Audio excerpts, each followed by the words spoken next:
people are always looking for the shortcut. And so a lot of times it's the person who actually puts an unreasonable amount of time into the thing that is more successful with it. And I think that this is something that is a really hard pill to swallow for a lot of us because we want to do everything. We want to be on Instagram and we want to be on YouTube and we want to have a podcast and maybe we want to have a newsletter and we want to do all of these things really well. And we can only do so much. And so it's making this decision consciously, where am I going to put an unreasonable amount of time into this? One thing I hear from podcasters all the time is just how long it takes to make a show. And I never really thought about it until we started working on this show together and I was reminded. And then I was looking at this graph in the report that talks about the weekly time investment.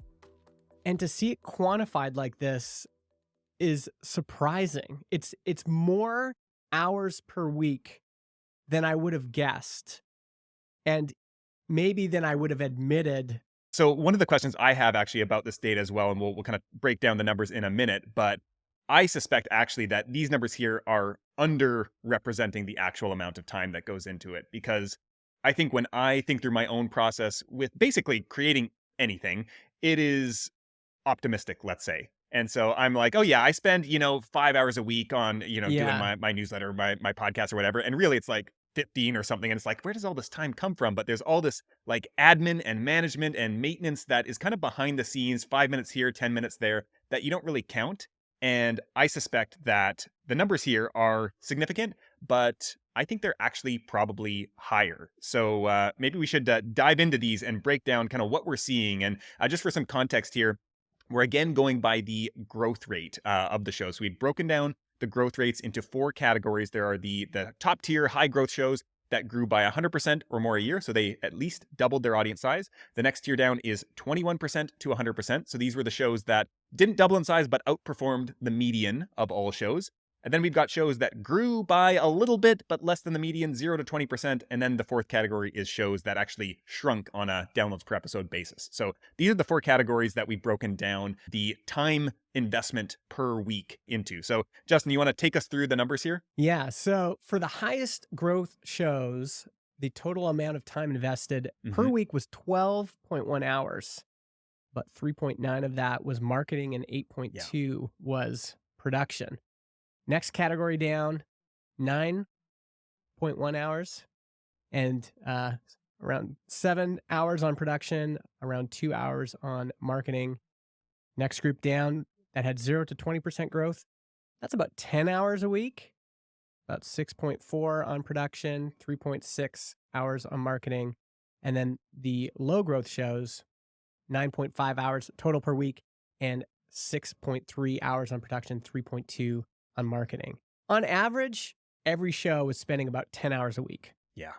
So you talked through the time spent on production and the time spent on marketing. And the reason I asked this question is there's this old kind of idea that you should spend just as much time making the thing, whether it's art or a podcast or content, whatever you want to call it, however you want to define it, as you do spend on marketing it. And so I was curious, a lot of times people will say, that's a 50-50 split, just as much time on marketing as production.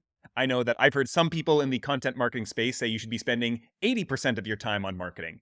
I think there's some assumptions here of like maybe you have a product that is complete and finished and doesn't also require ongoing, creation. And podcasting as a medium is an interesting place here where for some people, business owners, podcasting is marketing for their product or service, whereas other people, podcasting is the product and they need to do marketing outside of that. So it gets a little bit fuzzy around the percentages here, but across all the shows, the typical show spends 10 hours a week on average on everything that they do, marketing and production, and 31.5% of that was spent on marketing. So they're spending about a third of their time on marketing. So 3.2 hours on marketing and 6.9 hours on basically everything else, production, management, maintenance. And again, I would say that there is a lot probably on that maintenance and management side that is not actually getting counted here. My assumption would be when most people are giving their number here for this kind of, 6.9 hours that they're spending on production, they are really thinking about research, interviewing, recording, editing is my kind of guess. Yeah. And I just want to stop here, pause, and say, if you are a podcaster and you are making a show, let's just celebrate the fact that this is a considerable investment And well done. Yes. If you're putting in the effort for this, it just makes me respect everybody who tries to make a podcast, because this is not an immaterial amount of time. This is a lot of time.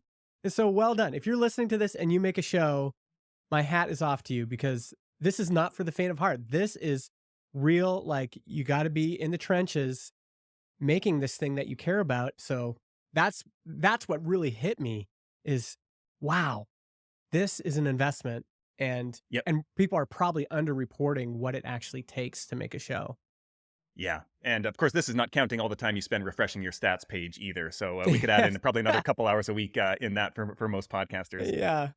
And I think that, what's interesting when I look at this is if you've created a podcast, probably most people listening will look at this and be like, yeah, I am fully aware of the amount of time that this is taking from my life. And this is one of the most common pain points that I hear from podcasters. And what we want to do in this episode is look at some of the ideas around, where is your time actually best spent? Because we all have a finite amount of time that we have to allocate to the podcast. And for some people, that might be 40 hours a week or 60 hours a week. If it's your full-time gig and you go all in on the podcast, maybe you have, a big advantage there where you can spend more time on it. Maybe if you have a team, you have more kind of person hours you can allocate to it. But at some point, we all have some limit that we're operating within. And so we want to look at some of the things that maybe are high leverage tasks and uses of your time where you're going to get more out of that, and other tasks where you might think it's something that you should be doing that might not actually be getting us the best return on our investment. So that's kind of what we're going to be diving into here. But the one thing before we move on from this data is when we look at the reasons for pod fade,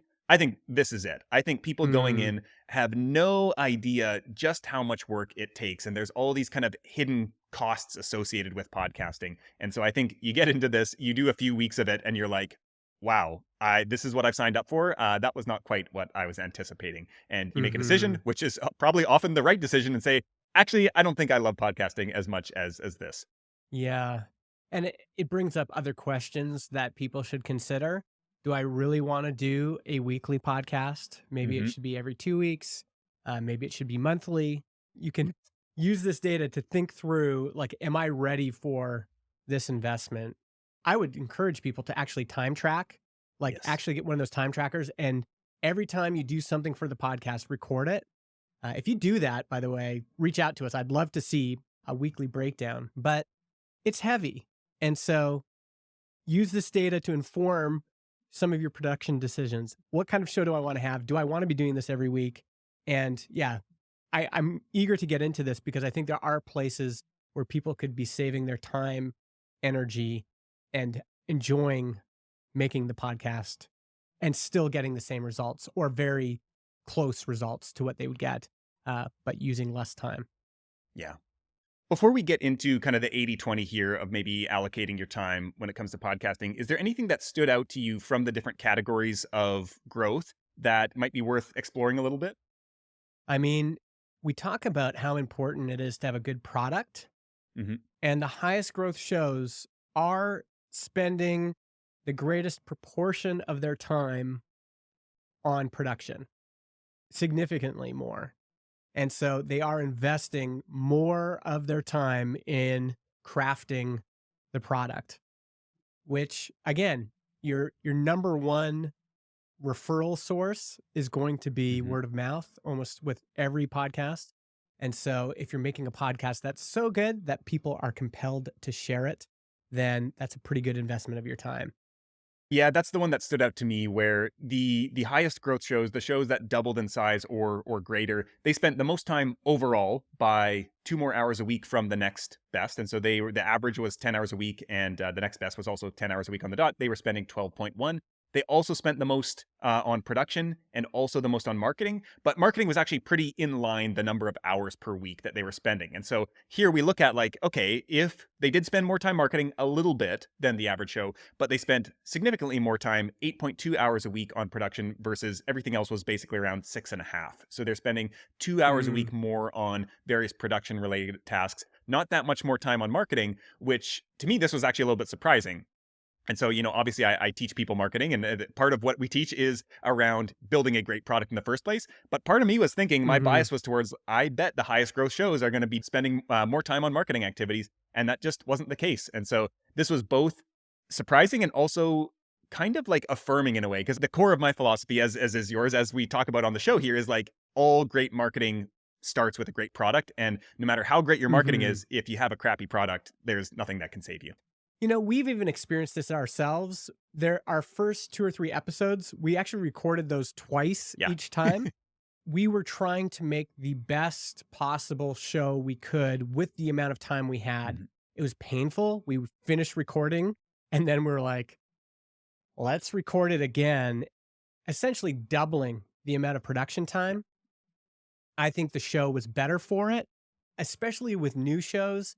Your first 2, 3 episodes, if you wanna make a good impression, you need to be putting forward the best possible product, and that might mean investing more time.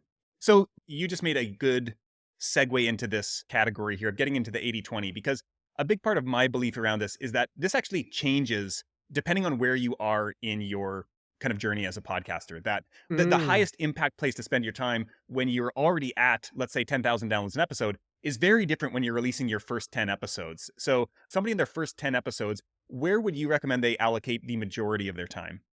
yeah, I was thinking about this before we started recording because there's so many factors. I was thinking about this episode I just recorded for my other podcast where we don't release an episode every week. It's basically whenever we wanna record something. I reached out to 2 people. Basically, the prep was we were all debating and arguing on Twitter, and I just said, "Let's take this to the podcast." Sent them a link, just got into it, recorded it, sent it to an editor. He sent it back to me. I published it. My guess is that the total production time for that podcast, tops, was 3 Mhm. hours, but I'm not doing the editing.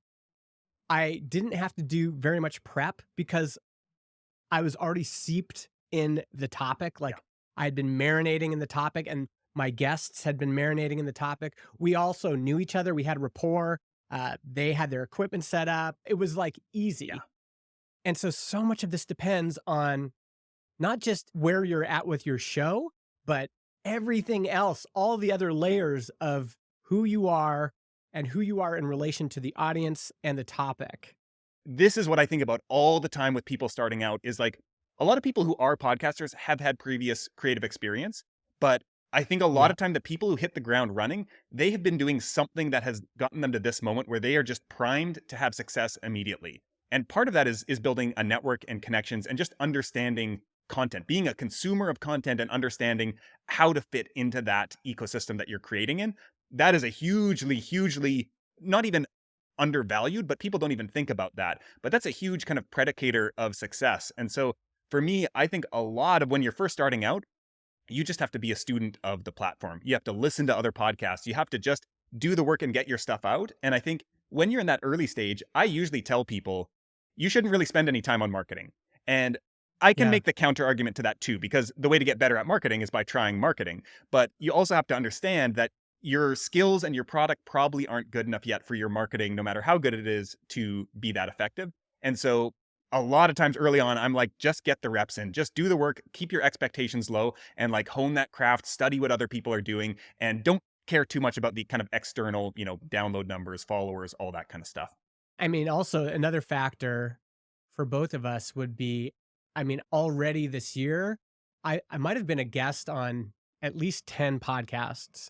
So repetitions, the practice, figuring out what gets reactions, what gets shared, what gets responses. These are all skills.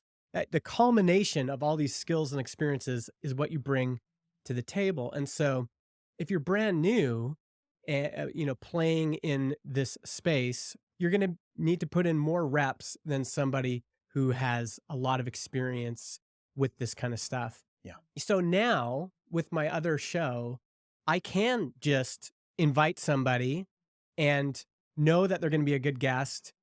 We can just talk as experts about the topic without much outline. I might write down like 3 or 4 bullets beforehand, but when I did my first interview podcast back in 2012, I was doing so much research and like all this outlining and researching the guest and it was a lot more work. But now that I've been in this industry, I've been forming these connections, and it's just a part of my week is debating and thinking and talking about these topics, a lot easier to just jump into something and start going.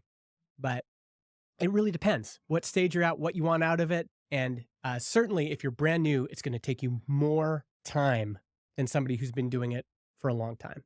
Yeah. We talked previously about the How I Write podcast on a previous episode, and this was a show that I'm really into right now.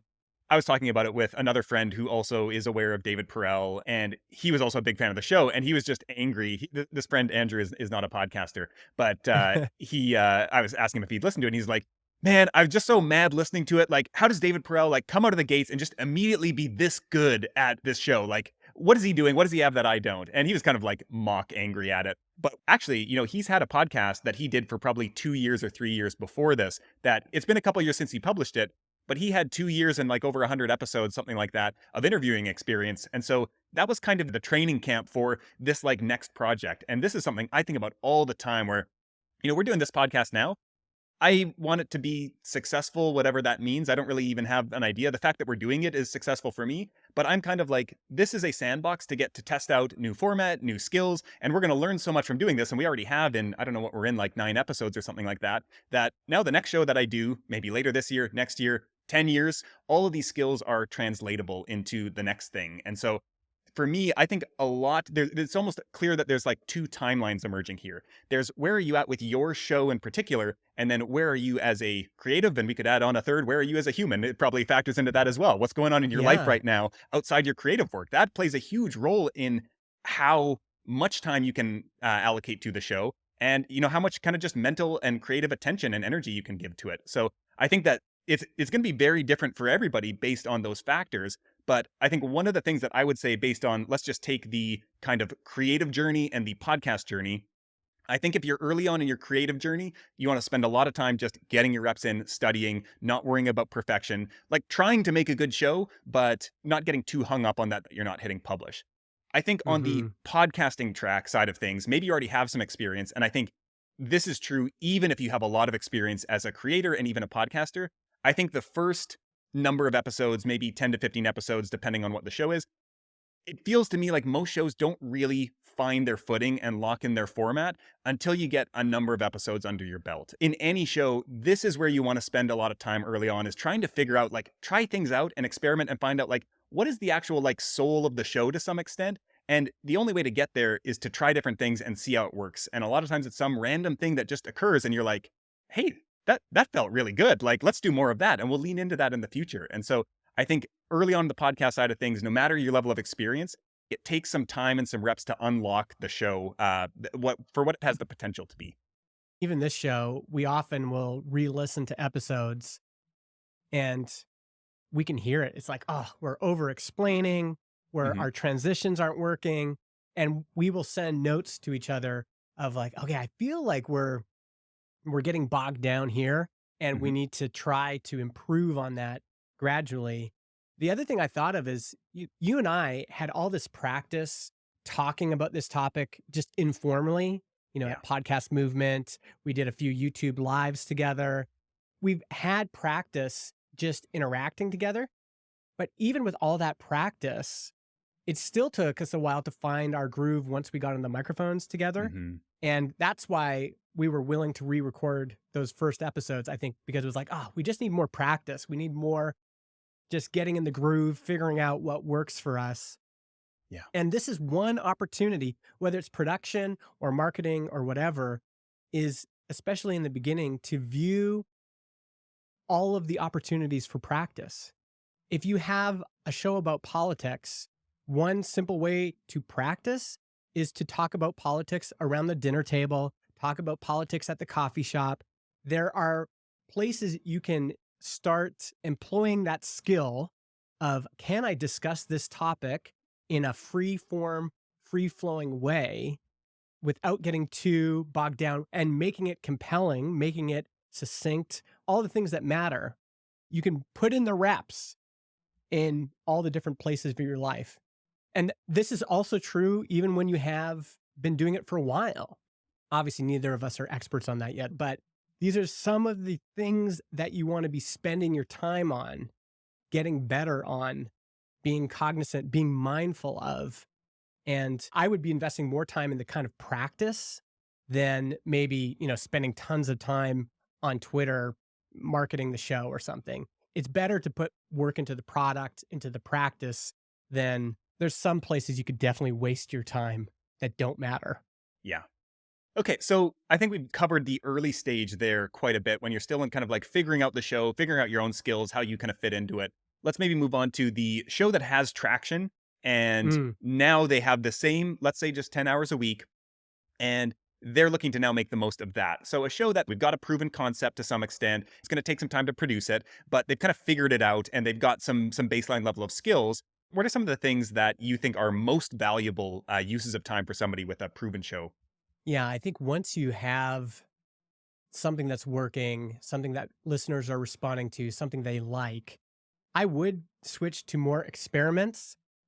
For example, I like the idea of posting a bunch of clips from the same episode on TikTok or Reels or YouTube Shorts and just seeing which ones get traction and which ones don't. What Hmm. gets picked up and what doesn't. What gets responses and what doesn't. Or take your transcript, throw it into ChatGPT, write a series of blog posts on the same topic. Which of these gets traction, which doesn't, what gets shared, what doesn't. I'd be experimenting with different channels that we talked about before, different places to promote your show. I'd be experimenting with ads. This is once you have something that's working, you're taking that product that you've made and you're saying, how can I get this into more people's hands? Like, how can I find new listeners? It's the time to start experimenting with that stuff. So I would increase if you can, or be more mindful of marketing experimentation. Yeah. What comes to mind for you? We could split this into like the must haves and the nice to haves almost.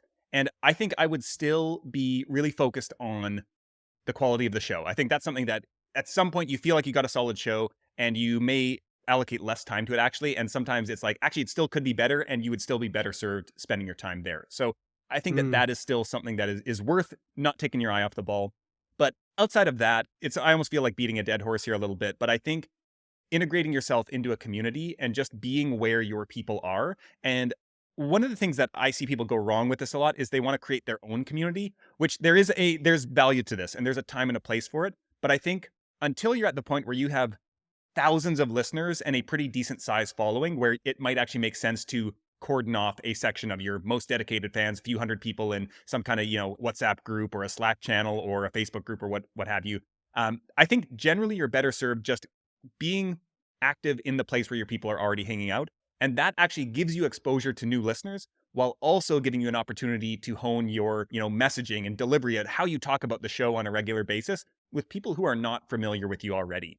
And so hmm this is what I would really think about is like finding that one community, not trying to be in, five different Facebook groups, 10 different Facebook groups, whatever. It's like find one place that you can be in the center of the action kind of and show up there regularly. I think that's one of the highest value kind of returns on your time investment that you can have. Again, I think then thinking about the experimentation as well, but I think that a lot of times this just general niche activity, let's call it, in your space is the kind of like foundation layer where maybe it's not you're not spending like 5 hours a week doing that, but you're kind of chipping in every a few minutes a day, something like that. Just checking in a couple comments here and there, being a presence in that space. And I think we've talked about this in a previous episode as well before people listen to your podcast, they need so many touch points with you. And so I would just think hmm about, how can I just on a daily basis, I don't need to be creating content, but I can be chiming in on other people's content and just being like, hey, I'm here. I'm like offering an addition to the conversation, something along those lines where people just they become familiar with you. They know that you're somebody who knows what you're talking about. And eventually that kind of trickles back to the show. That would be one of the big things that I would focus on once you have a kind of proven show that when you tell people about it, their kind of eyes light up and they're like, oh, that sounds really interesting. Now it's kind of like, okay, well, how can I just have conversations with more people? And as you are starting out, you're still in that kind of less than 1,000 downloads an episode, maybe range. I think that the fastest way to actually get people into your show is one-to-one small group conversations in communities. I think it does change a little bit once you start to you're in like tens of thousands and you're looking to scale up to 20,000 downloads an episode or 50,000. You can't have that many one-to-one conversations anymore. And so you do need to start looking at more scalable marketing. But in my opinion, I don't think you're really ready for the scalable marketing tactics until you get to that point and you've actually, through repetition, through actual conversations with people, where you actually understand how to talk about your show in a way that just like clicks for people, that they're like, you give them your pitch and they're like, wow, that sounds awesome. I like this. I like this a lot. There's that you'll also be building up a library of episodes, clips, timestamps, transcripts that if you are an authority on a topic or you've put in the work on a topic, you can start chiming in appropriate ways with this library of content you've created. Oh, you know what? I've talked to that expert before. Here's a timestamp on this one thing we're all discussing here in this community that might be interesting. So you're using your library of podcast episodes as a resource that you can then share with other people.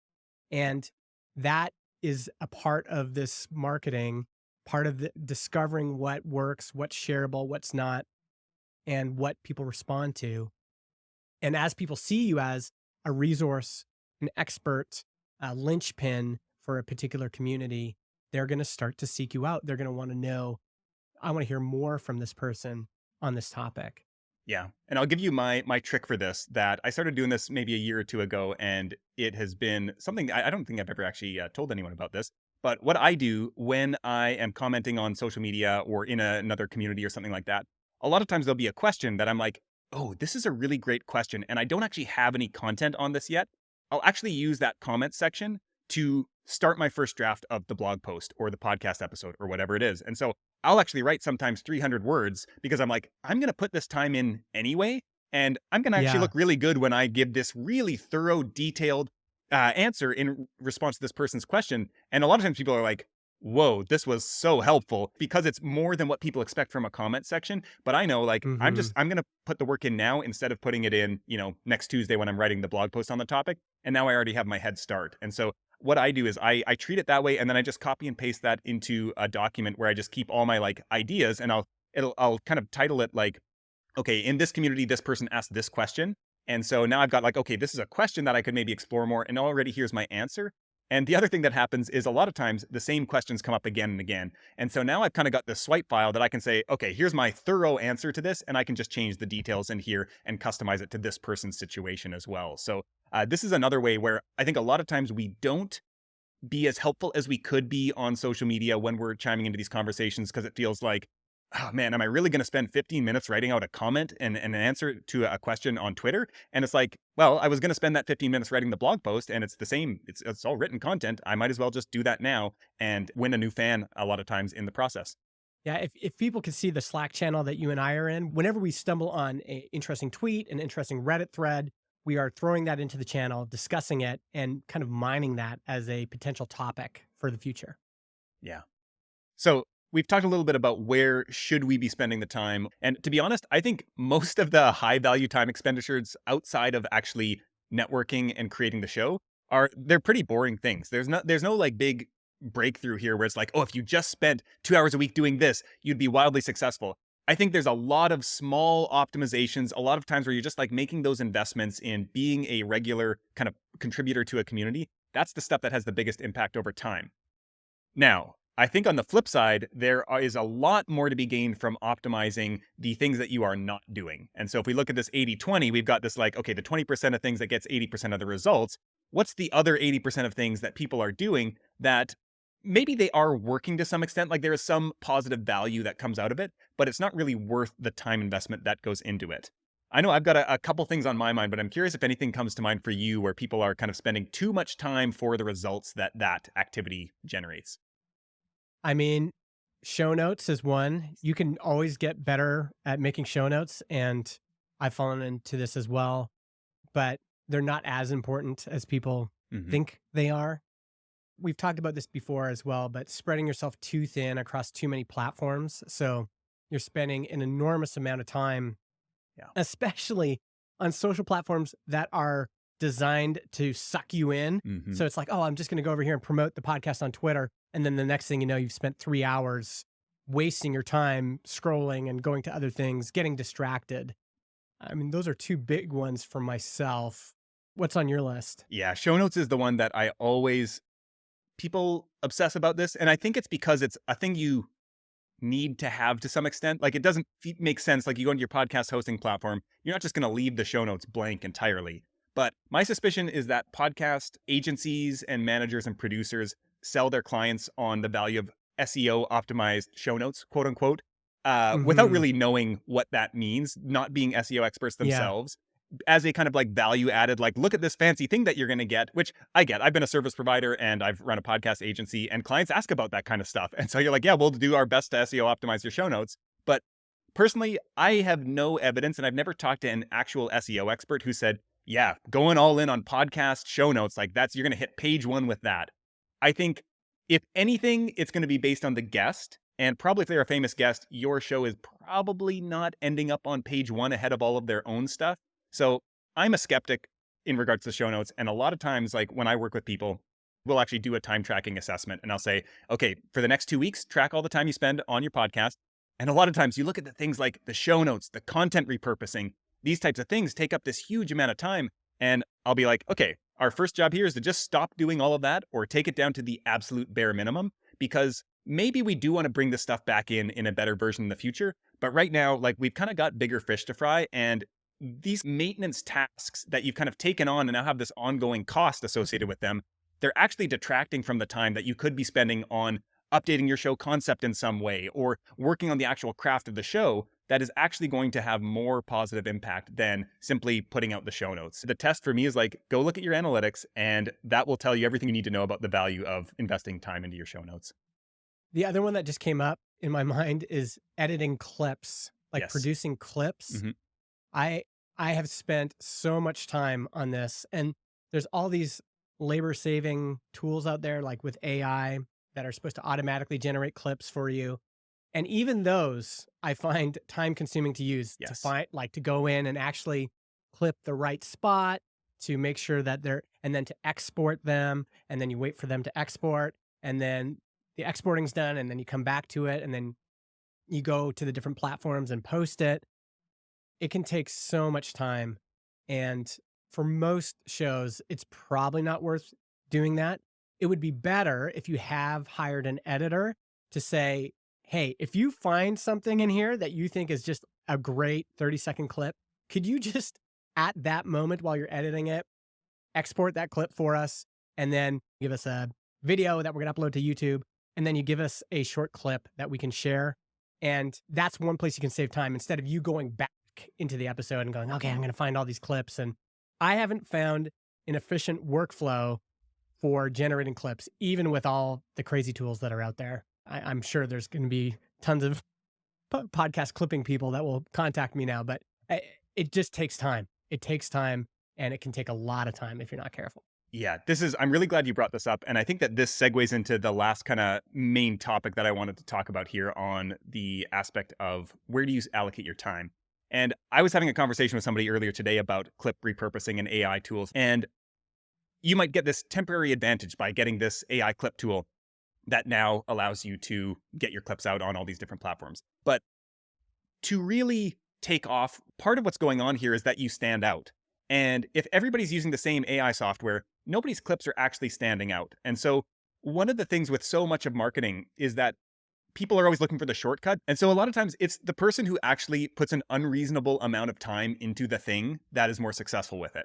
And I think that this is something that is a really hard pill to swallow for a lot of us, because we want to do everything, and we want to be on Instagram, and we want to be on YouTube, and we want to have a podcast, and maybe we want to have a newsletter, and we want to do all of these things really well. And at the end of the day, it's like we can only do so much. And so it's kind of making this decision consciously, where am I going to put an unreasonable amount of time into this? And one of the places where this shows up so regularly to me is when all the AI writing tools came out last year. People would sign up for my newsletter Yeah. and they would start reading and they'd be like, man, this is so good. Did you get AI to do this? And I was like, this is a ridiculous question. Like, never in the whole history of humankind, nobody, if you saw something that was great writing, you were like, no wonder it's great, because there's an artistic genius Hmm. behind it. Obviously, I'm referring to myself here. And now we've got these AI tools coming out, and people immediately think they can get this incredible quality emotion and pacing and ideas and content with AI. And this is something where it's like, I'm not really offended by it, but I'm like, No, of course I'm not using AI for this. This is one of the core parts of my creative business and practice. And like, I want to spend more time than other people think is reasonable on my writing. And I think that you talk to most really successful creators, and this is what it boils down to a lot of times is like, they love doing the thing. They want to spend more than anybody else is doing on it, time wise, more so than money, I would say. And they benefit from that because that kind of experience compounds over time. Their skill compounds, and they keep showing up and publishing content in that space. And this is at the end of the day, one of the big secrets is not doing that everywhere, but choosing one or two places in your work where you're like, I'm going to do this and spend more time on this better than anyone else. And I'm going to get incredulous looks when people ask how much time do you spend on this? And you're like, actually, I spend 40 hours a week on my podcast. And people are like, what? And you're like, oh, yeah, Yeah. I love doing it and I'm going to keep doing it. I do think there are high leverage places people can spend their time that line up with what you just said. Mhm. So, for example, for this show, you and Chris find a clip that you can put at the beginning of the show. That takes extra time to find a clip that hooks the listener. Yeah, what I like about that is it actually really aligns with this idea of spending an unreasonable amount of time in certain key places. And so I think there are different points within a listener experience that matter more than others. And so I read a newsletter by Louis Granier from Everyone Hates Marketers last week. This is a show that has over 1 million downloads lifetime. He said he actually spends out of his whole process, he spends more time coming up with the episode title and the cover art for it than he does on the editing and production and everything else kind of behind the scenes. And his rationale here is that the title dictates whether somebody will click on this or not. And you hear the same thing about email subject lines. That dictates none of the email content matters if somebody doesn't open the email. And so these are the places, these pivotal points where a person will either listen to your show or not. And I think about cover art, show title, show description to some extent, episode titles, the first minute of an episode. These are all decision making points where I would spend much more time on these places than the rest of it. And you hear YouTubers talk a lot about this, where like they'll spend a lot of time producing the video, but they'll spend double or triple that on the thumbnail and the title because they know the content doesn't matter if somebody doesn't click into the video, and it all hinges on that. And so I would think about these key moments here, like where is somebody not yet fully bought into my episode or they haven't clicked in on the show yet? This is where I actually want to spend more time. And so kind of to your point about, putting in some extra time on the post-production, so our editor, Chris, will make an edit of the episode, and then I'll go in and do at least one more, if not two passes, and remove more content to really tighten it up. And so a lot of times we cut out 20 or 30 minutes. And this is a kind of laborious process. And like for me, it's actually really fun because it's emotionally confronting to some extent, cutting out good stuff. But I also know it's compressing the quality of the episode. And I often think about it in the terms of like the value density. Like every couple minutes, there's something new that people are like, oh, wow, I never thought about it that way before.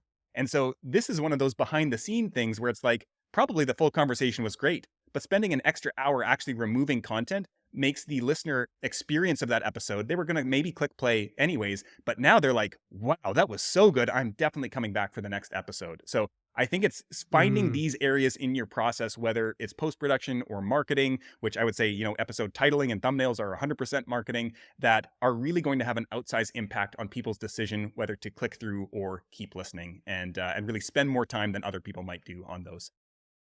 So as we kind of wrap things up here, we're talking about the 80-20 here of time spent on the podcast. So what's your kind of 80-20 to leave people with, the small number of things that you want them to take away in terms of where they're allocating their time? I mean, the first thing I think of is in terms of 80-20 in a bigger scale is just be the kind of person over your lifetime that is interested in the topic, that is building relationships, building connections, joining communities. That is the true 80-20. I Mm-hmm. spent 80% of my life thinking about this topic, investing in this topic. And then when I show up for the 20% that I'm recording, I can do that with authority and confidence. That's the real answer. And then 80-20 will depend on where you are at in your podcast journey. I do think most folks could probably be making their show better Mm-hmm. in some way. And that's the actual audio, that's the pacing, that's shortening up the episodes like you talked about. And also, I mean, if you're listening to our companion podcast, the roasts that we do, listen to those. It's the same things we keep talking about. Tighten up your podcast cover art, tighten up your episode titles. We just noticed on Threads, Tony Mastrorio says he will unsubscribe from a podcast if he scans through the episode titles and nothing's compelling. Yeah. So spend more time on the things that matter, that actually bring people in. So I would kind of say all of those things, production and then packaging, are where folks should be spending more of their time. Yeah. And I would add on to that, to me, the ultimate accelerator and amplifier of your show's kind of potential and growth is the show concept. And so I think coming up with a unique combination of topic and format and the way that you explore it or present it, this really unlocks your potential for growth. And what it does is it makes everything much easier. So you can put in the same amount of effort and you're going to get better results, or you can get the same results with less effort, less money, less time, all these things. And so I think, like we've talked about many times, we've talked about quality, but I don't know that we've talked a lot about like the show concept. And so the premise that the Mm, show is based on, so that when you give somebody that one sentence pitch, you go to your 10 of your ideal listeners and like all 10 of them are like pulling out their phones and they're like, wow, where's this show been my whole life? And so when you get to that mhm, point, everything else, you just get way bigger returns on every hour you spend, every dollar you spend. And so I think that's where I would say is really the biggest impact that you can have. This is not something that's easy, and there are not, a surplus of super high quality, really ultra compelling podcast concepts out there. But I think with where podcasting is going, this is going to be more of a necessity as a way to stand out. mhm, yeah, four funny guys that get together for beers and have a funny show is not going to cut it. Like if there's a spectrum, there's a lot of four guys on a couch trying to be funny Hmm. shows, and you can imagine going from there onward. There's a lot of topics and concepts that if you put more work into it and thought, oh wow, no one's really doing it this way, or no one's really thought of it presenting it this way, and I could put some work into that, and that's what's going to grab listeners because it's unique. It hasn't been done before. People have never seen that happen before. People have never talked about this topic in this way. I love that. I love that positioning. And again, it's hard because it's kind of fuzzy, but this is how you should be thinking. You got to think like Ira Glass. Go and listen to a bunch of interviews with Ira Glass and observe how he thinks about making a show. Hmm. And you got to learn to emulate some of that. How can I create a concept that's compelling, that's not boring, instead of just falling into the same tropes that everyone else is doing? So, for everyone listening here, I would love to hear from you. How much time are you spending on your show? You can get at both Justin and I on Twitter, and the links are in the show notes. And we saw here that, most people who submitted the survey were spending on average 10 hours a week. Are you above that? Are you below that? And what's the kind of breakdown look like of that? So, feel free to reach out to us on Twitter. You can also reach us on LinkedIn, or leave us voicemail, which the link is also in the show notes, and let us know there. And we'll maybe do a follow-up update on where our listeners were kind of fitting in that spectrum and what their allocation of hours was. Sounds great.